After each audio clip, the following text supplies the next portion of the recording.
সিন্ডিকেটের ভয়ে কৃষিতে বিনিয়োগ করতে পারছেন না? চিন্তা নেই, কারণ নতুন বাংলাদেশে নেই কৃষিতে সিন্ডিকেটের বাধা। তাই আপনার বিনিয়োগ হবে নিরাপদ এবং নির্বিঘ্ন। কৃষিতে বিনিয়োগ মানে কৃষকের লাভ, উন্নত হবে দেশের অর্থনীতি, আর বিনিয়োগের লাভবান হবেন আপনিও। আমরা সবাই জানি কৃষিখাতে সিন্ডিকেটের দাপটের কারণে কৃষকেরা কতটা ক্ষতিগ্রস্ত হয়ে আসছে।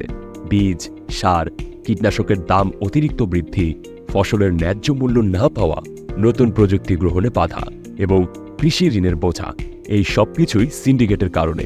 ফলে কৃষকদের দারিদ্র্যের দিকে ঠেলে দেওয়া হচ্ছে এবং দেশের খাদ্য উৎপাদন ক্ষমতা ক্ষতিগ্রস্ত হচ্ছে। এই পরিস্থিতি থেকে উত্তরণের জন্য কৃষিখাতে নতুন বিনিয়োগকে স্বাগত জানাতে হবে। এই বিনিয়োগের মাধ্যমে আমরা কৃষিক্ষেত্রের নতুন যুগের সূচনা করতে পারি।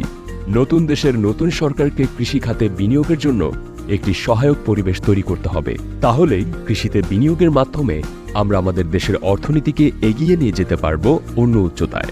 তাই আসুন কৃষিতে বিনিয়োগ করি, দেশ এবং নিজেকে লাভবান করি।